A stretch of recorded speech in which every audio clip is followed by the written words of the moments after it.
Ladies and gentlemen, boys and girls, my name is Roger. Said we lady to titty encendido prendido como un bombillo. We are having a convo with Vico. Y si tú estás Vico, tú no me puedes ver, buen estúpido. Get some glasses, you heard? Yo. How's everyone doing today? Shit. I'm feeling all right, man. I feel a little weak today. So on Sunday, I spoke about this yesterday, but I'm on my journey to quit smoking hookah. And today's my third day, so I'm using this nicotine patch. Okay, it's on this side. Yep, I'm using this nicotine patch. This shit is strong as fuck. So the first day I smoked once. Yesterday I smoked twice.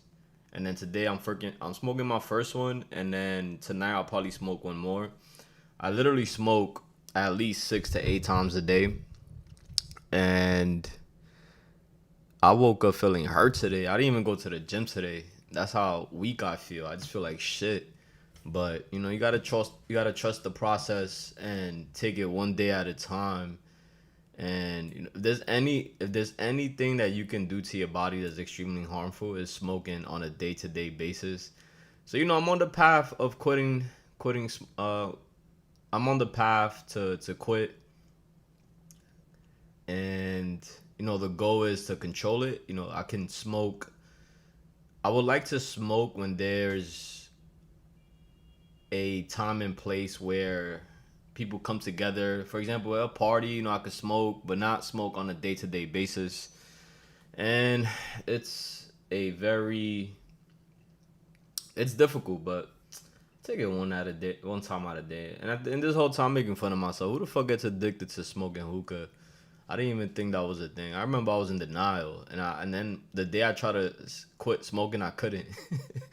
I smoked hookah more for to pass the time, and just pass the time when people are around. And out of nowhere, I got addicted.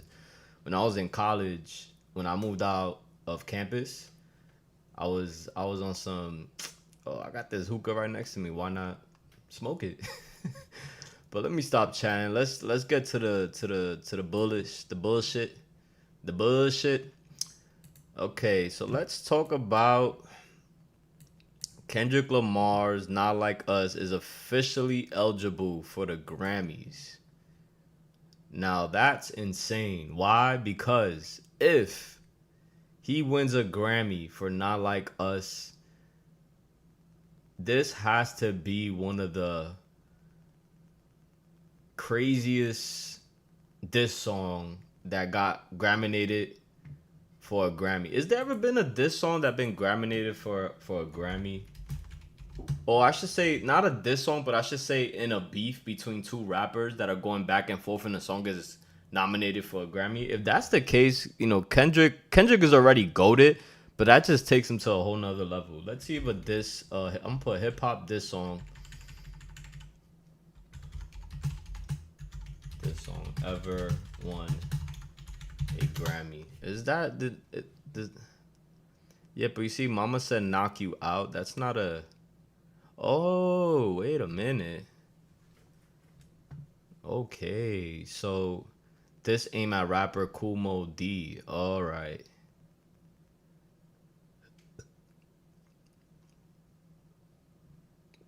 So Megan Thee Stallion is a Grammy winning hip-hop diss song that includes insults aimed at Drake and Nicki Minaj. The 3-minute track has been described as bringing back excitement and predictability of rap. This is from the past. Okay. Mama Said Knock You Out is a diss aimed at rapper Cool Mo D. Okay, I assume this never happened before.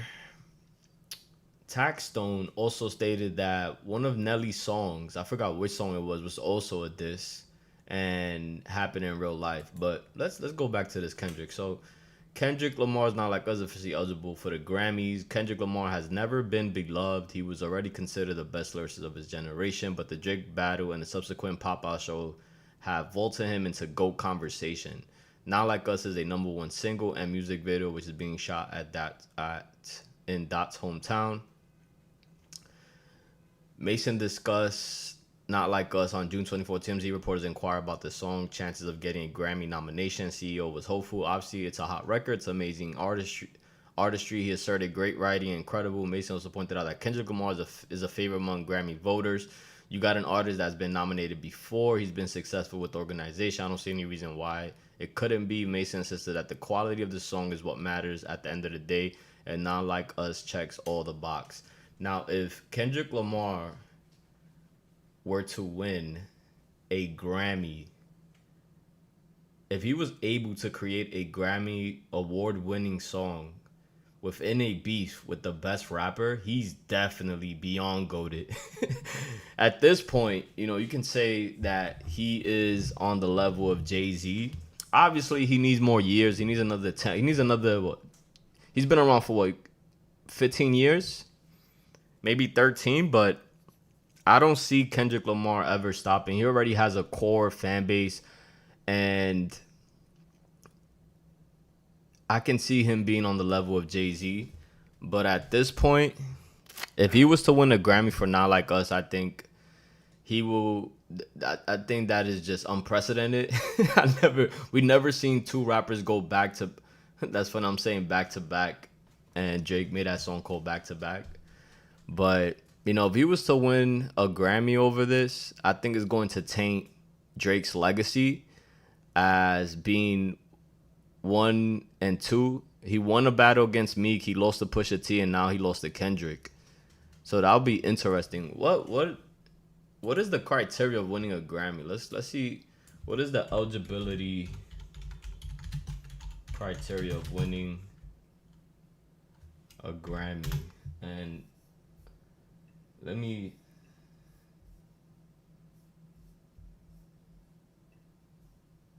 make sure that. Okay, I just gotta make sure.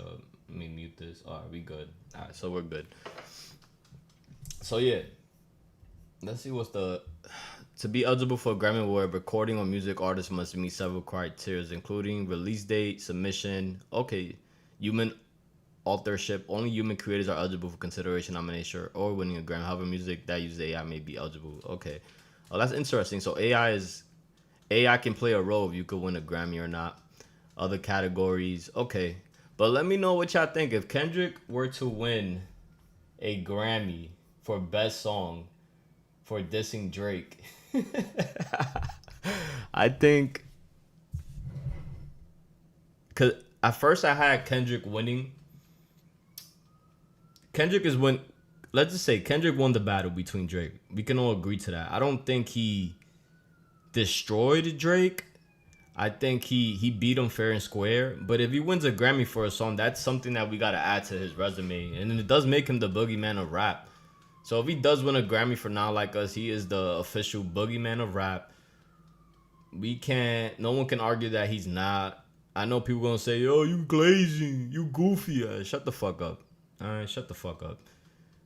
I'm looking at the facts and giving my opinion on the facts. And if if Kendrick Lamar wins a Grammy for Not Like Us, we have to consider that in this whole beef. Because not only did he have Not Like Us, which is the #1 song in the United States of America, he also had a concert. He played the song 5 times. Now he's shooting a music video. And now this song can potentially win a Grammy Award. If he wins that Grammy, this has been it's already one of the best beef ever in hip hop, but to win a Grammy, I think Kendrick is unstoppable. There's no rapper that can go bar to bar with him, song to song with him. Although I say Future's my favorite artist and he's better than every artist in the world, we got to give it up for Kendrick. So shout out to Kendrick. Let's move on to the next topic. All right, so the Druski Reunion could have been records. So I saw this video. Give me 1 second. Let's change this up. So Druski had a could have been record reunion. There was one individual who I found hilarious, and I just wanted to play that for you. By the way he speaks, I was just in awe of what the fuck he was trying to say. All right, let's play it right here.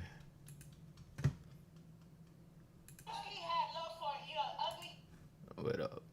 Let me connect to the speakers.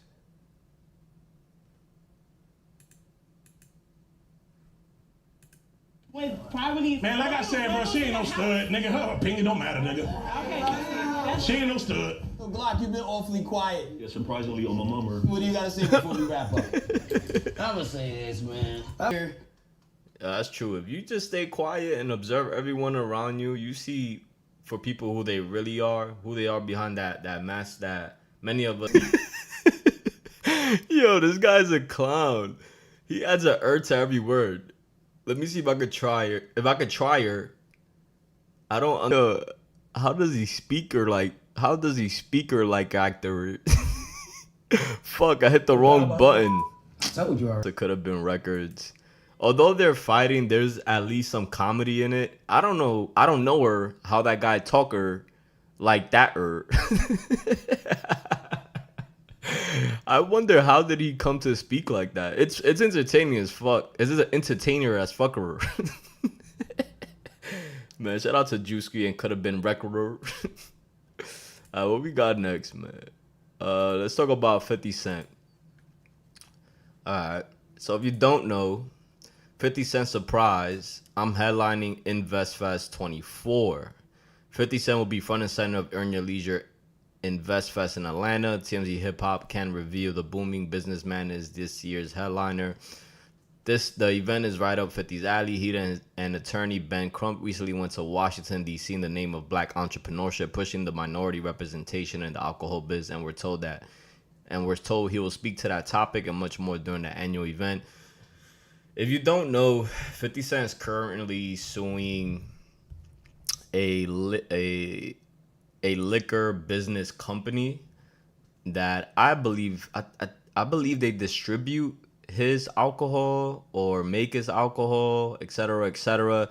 He's suing because they were taking advantage of him. They were overcharging him for certain services, and it was a conflict of interest because what they was charging him was what they were charging him. They had an individual within that company that he's suing, and they were marking up the price on purpose, right? So, for example, if you ever hire a consultant, they charge these outlandish. I'm not saying all consultants, but they charge this outlandish price, and without they charge crazy amount of money for something that could be done quickly. And with 50 Cent, he's like, yo, y'all took advantage of me. Y'all increasing the prices without, to my knowledge, for no reason. And he's currently suing them. Even more fittingly, 50 will succeed Diddy, who hosted last year InvestFest. I'm telling you, 50 is the most pettiest man in the world. Knowing 50, I know he was laughing because this dude is just a marketing genius and he's petty as fuck. He's like, oh, Diddy, you did the last one, I'm gonna do this one now. Meanwhile, while you're going through all these allegations, all these civil allegations, you're being investigated, you'll probably be charged with a crime. And 50 Cent is like, 50 Cent is although it makes sense for 50 to host this event because he is one of the best entrepreneurs in the United States, in the world. And now that he's taking his seat, I think this is just 50, one, being petty. Two, it makes sense for him to be the host because of his background, because of his success for the last 20 years. But I think this is the cherry on top to say, yeah, 50, to say that Diddy hosted his last year, but now I'm going to host it. So Earn Your Leisure co-founder Troy Millings tell us 50 represents the powerful blend of culture and business, so recruiting him for the coveted gig was an easy call.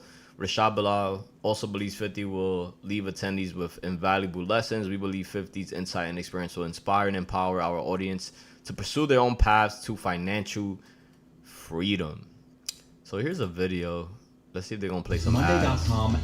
I knew they was going to play some ads.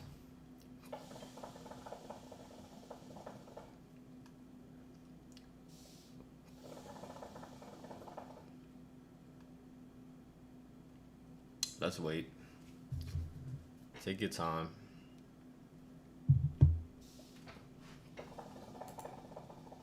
touring is definitely still a thing. We see Drake, killing the game right now with his tour. But you have to be very strategic on the markets that you go to and really understand where you're hot, where you're not, because it's definitely not a thing where you can just post it on social media and then you just going to sell out 50 dates.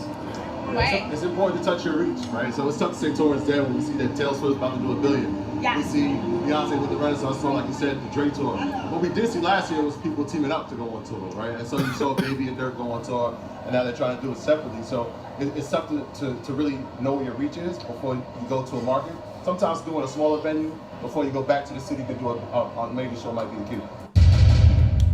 By the way, this is a great point. People want to, in today's world, people just want to be big and famous but don't know how to scale properly. It's better to learn a mistake that costs you $10,000 as opposed to $1 million. And that's what the process presents you. It presents you with the idea of learning the mistakes, learning the process, learning from your experience, so you don't make those mistakes at a high level. So it's always smart to start small and build from there and scale. What do I mean by scale is how can we exponentially grow in an efficient way, all right? So opposed to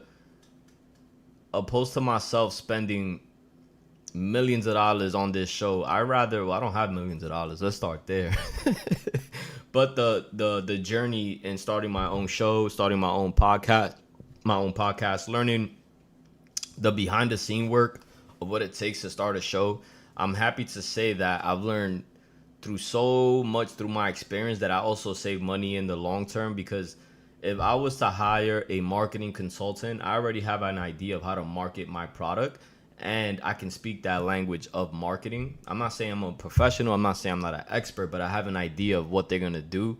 And people also like to speak in a certain language in order to show their intelligence.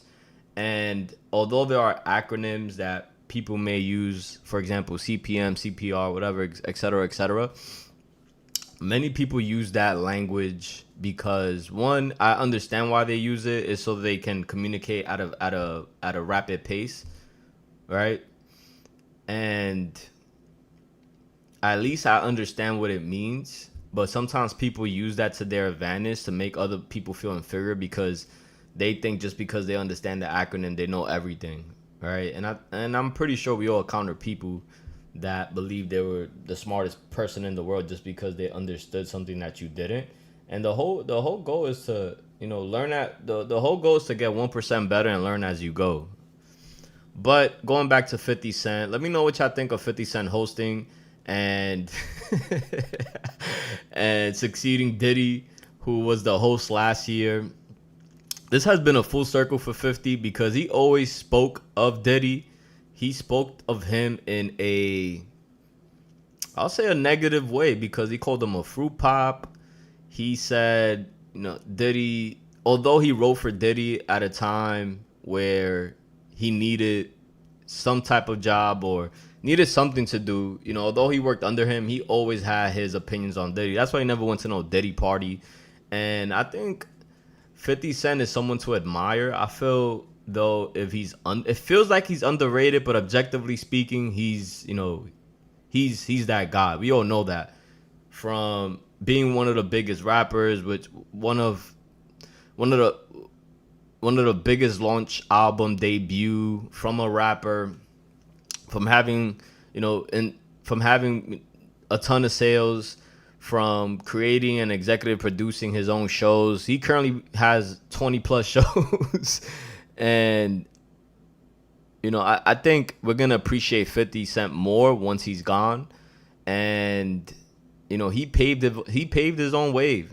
He paved his own way to become successful. And no matter what you said about him, and he said this before, he said Jay-Z got all the trophies, I just got the checks. And he also stated that Jay-Z got all the awards because he was married to Beyonce. But that's another day for another argument. But shout out to 50 Cent. He'll be hosting this year's award. The cherry on top is that 50 Cent, that Diddy was the predecessor to being the host of that show. And I know he's laughing. I know he's laughing his ass off. And as a host, he's gonna come with some Diddy jokes. Knowing 50, he's too petty. He can't let it go. But let's move on. All right. So Dana White showed up on Club Shay Shay's podcast and talks about John Jones. And let's hear what he got to say. And he lost his son a couple of weeks ago, so rest his RIP to Francis Ngannou's son. Do you regret how things played out with Francis? Because you talk about the heavyweight champ and the baddest man on the planet, and for some reason, I think he defended his belt once, and then his contract ran out, and you guys weren't able to get something done. Are you disappointed with how that played out, Dana? No, because we did everything in our power to try to make that John Jones fight, and it is what it is. He said that. Now, I'm just going by what he said. Right. He said the UFC, I'm assuming if the UFC, that's you, said John Jones was afraid of him. Do you believe John Jones was afraid of Francis? Not only is John Jones not afraid of Francis, John Jones is the baddest fighter to ever live. Ever. In any combat sport. If you look at John Jones is undefeated in the UFC, right? He's got one loss on his record. He lost to Steve Mazzagatti. Do you know who that is? I don't. He's the worst referee to ever fucking ref any fight. Oh, Big Steve, he's not in it. Steve Mazzagatti. No, you're thinking of the other guy. No, this Big is John. Steve Mazzagatti. This is the guy that should have never, ever been a referee in combat sports, okay? It was during a period when the Athletic Commission was at its worst. And John Jones did not lose that fight. John Jones destroyed the guy that he fought in that fight. And this guy fucked the fight up. John Jones is... Just to add more, just to elaborate. The guy that he was fighting, he was fucking him up. And he had him on the ground. And he was on top of him, pause. And he threw... I forgot the name of his elbow. But when you put an elbow down, that's illegal in the UFC. I don't know why. It doesn't make any sense that you can throw an elbow like this. But you can't go down like this. So John Jones did it. But he missed his head. And that's why he was disqualified for that fight. But we all know John Jones was winning the fight. He was beating his ass up, and he was going to win regardless. Undefeated. Never lost, and he went through murderer's row. Yeah. Then he goes out for 3 years, right? Sits out for 3 years, comes back, and beats Cyril Gane. Like that. Easily. In my opinion, he does the same thing to Francis. What? 100%. Does the same thing to Francis. Of course. John Jones... Francis didn't want to fight John Jones. John Jones is the scariest, most badass fighter of all time. John Jones has his issues. They're documented. I would have loved to see John Jones fight Francis Ngannou, but at this point, it's not going to happen. Don't even dream about it because it's not going to happen because Francis decided to sign a deal with PFL. And also, I don't think I would be interested, but people are not as interested because he just got knocked out by Deontay Wilder. And that kind of takes away from your invincibility. Which actually makes it even more impressive. Right. When you think about the lifestyle this guy was living and doing this to the best fighters in the world. And John Jones is one of those guys that won't truly be appreciated until he's gone.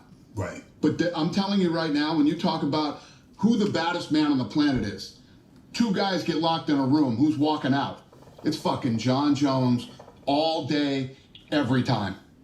Did you know when you first met him, did you know he had these type of capabilities? Not really. It was when we just started seeing him fight and how he was destroying people at such a young age. And what he was doing to guys that were looked at as, wow, this guy's the, you know. And he's running through them. It's not... For anybody to even try to say John Jones wouldn't fight what makes John Jones even scarier is when you put John Jones in front of a camera and he tries to be normal. Yeah. And he tries to talk to there is a dark side. Yeah, there's a dark side John there. Jones. I mean, that's just a fact. That's a clean fact. And, John Jones is the baddest, in my opinion, the baddest human in combat sports ever. He has a fight. He was supposed to fight, and he tears a pec. Now, obviously, maybe Stipe. John says he would like to fight Pereira. Give him an opportunity to be a 3-division champ, something that's never been done in the UFC. Obviously, I think Aspinall, I think that's how you say his last name? Aspinall. DC, Daniel Cormier, says he understands Jones wanting to fight Pereira because, give him an opportunity, but he thinks the better fight will be with Aspinall. What the fight? But John says, you know what? Stipe did have the belt. I think I owe him. What's the fight do you think makes the most sense? First of all, he has to fight Stipe. That fight has to happen. Okay. You have a guy who's looked at as the greatest heavyweight ever versus the greatest fighter ever. Right?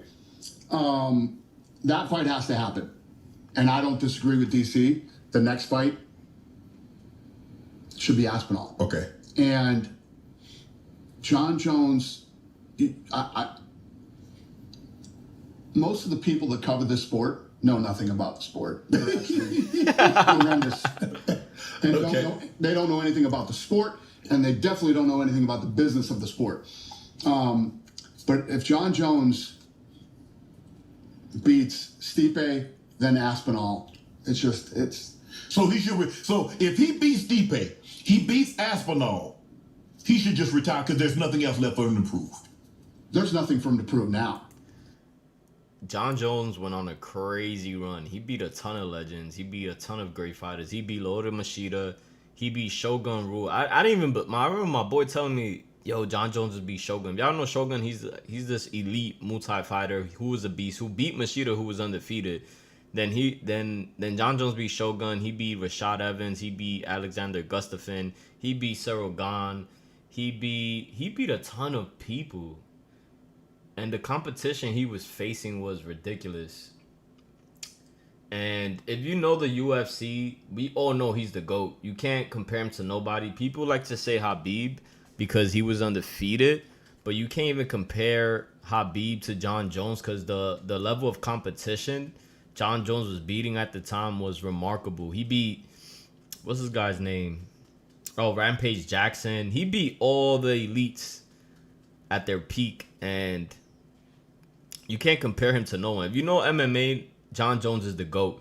It's not similar to the Michael Jordan versus LeBron James, GOAT topic, because you could make an argument for both. Although LeBron James is my favorite player, I believe Michael Jordan is the GOAT based on watching The Last Dance. I was born when he won his first championship, but there's no conversation, there's no debate that John Jones is the GOAT of mixed martial arts, the GOAT of combat sports. There's no one that could beat him. He already moved up to heavyweight, right, and walked through Cyril Gane. I mean, Francis Ngannou barely made it through Cyril Gane. Yeah. If Cyril Gane doesn't go for that submission, right, Cyril Gane wins that fight. Mm-hmm. John Jones walked through him. He did. Like he was nothing. Like a baby. John Jones has nothing to prove now. You know what I mean? I saw John arguing with fans on Instagram the other day. John Jones has nothing to argue about. John Jones has nothing to prove anymore. But the fact that he's still here and still wants to, he's going to come out and fight Stipe, and the fact that he could fight Aspinall, it's unbelievable. He will not truly be appreciated until he's gone. So the Pereira fight, do you think, because Pereira, I mean, the punching power that he possessed, Pereira's amazing. I think John Jones walks through everybody, man. I agree with Dana.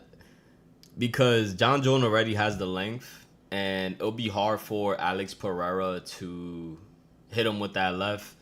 Pereira does have the advantage of the leg kicks. He has the best leg kick in the UFC, but I think John Jones will easily stop that leg kick by just throwing that side kick to the knee that he loves to do to keep the distance. And once he grabs him and takes him down, it's over from there. I don't see Alex Pereira surviving that.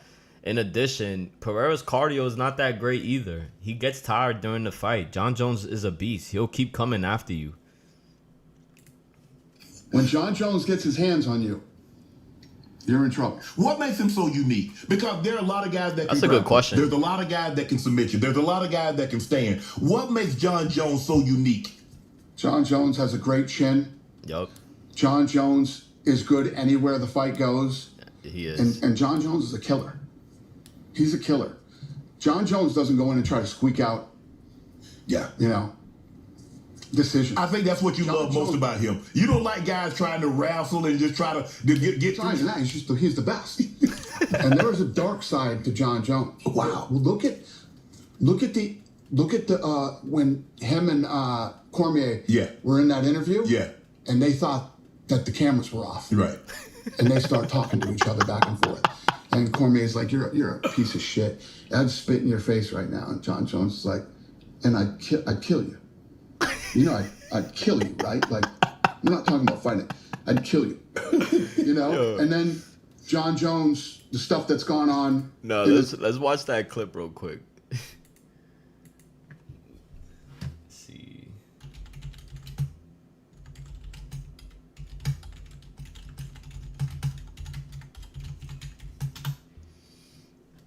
This shit is straight gangster. I think. Damn, this is not the video. Damn, I wanted to show you that when he says, I'm gonna spit in your face. He said, y'all literally kill you. But it's alright, let's continue. In his personal life, when all the nuttiness was going on during COVID and people were rioting and all that shit, John Jones was walking around the streets of his town, like smacking spray paint cans out of kids' hands and being like, get your fucking ass home. Wow. Stop fucking up my town. And John Jones is a big gun guy. Yes, I see. He's got the dogs that are trained to, you know what I mean? Yes. John Jones is a bad dude. Do you ever worry about him in a face-off? Because you said he has a dark side. We see it in the MGM Grand lobby. People are checking into their hotel. We're doing the weigh-ins in the lobby. Him and Cormier, John Jones goes after him. They get close and Cormier pushes him back and Jones goes after him. Big fist fight right in the lobby of the MGM Grand. John Jones is the baddest dude to ever do it. Want to join Club Shay Shay? Become an official member by hitting. Yo, let me know what y'all think of John Jones. He's definitely the GOAT of MMA. No one could beat him. Let's see how long his reign lasts. Let's see. All right, let's move on to funny clips. I got 3 clips here for y'all.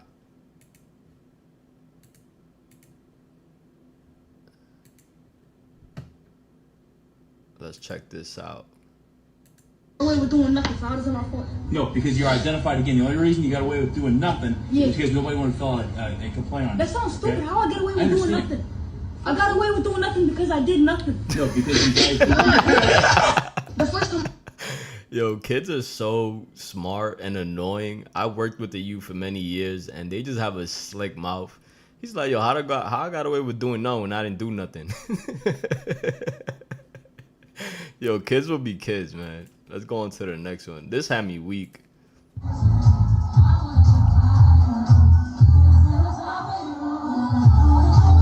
Yo, look at her face.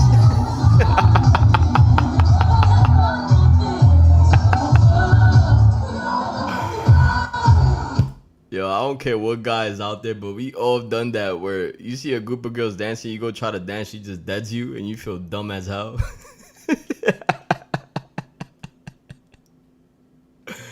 Yo, this shit is hilarious, bro. I just find it funny, like, group of girls dancing, a dude pulls up, and they just get swindled. They just like, she's like, nah, I'm good. But let me know what y'all think. But you cannot deny, we all been there, bro, feeling extra stupid. Alright, let's check out this next video.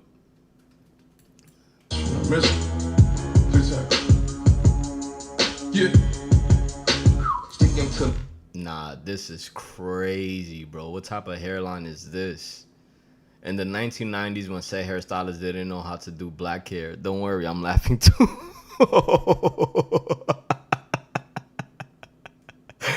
Yo, I'd rather have my receding hairline than have this shit. This shit is crazy. Yo, where is this guy from that he allowed him to do his hairline like this? This is extremely disrespectful. Let me know what y'all think. But yo, thanks for watching. Like I always say, stay blessed, be humble, find your purpose, and You know, thanks for watching. My views is going up. I just hit 250,000 views. Taking it one day at a time, trying to get better.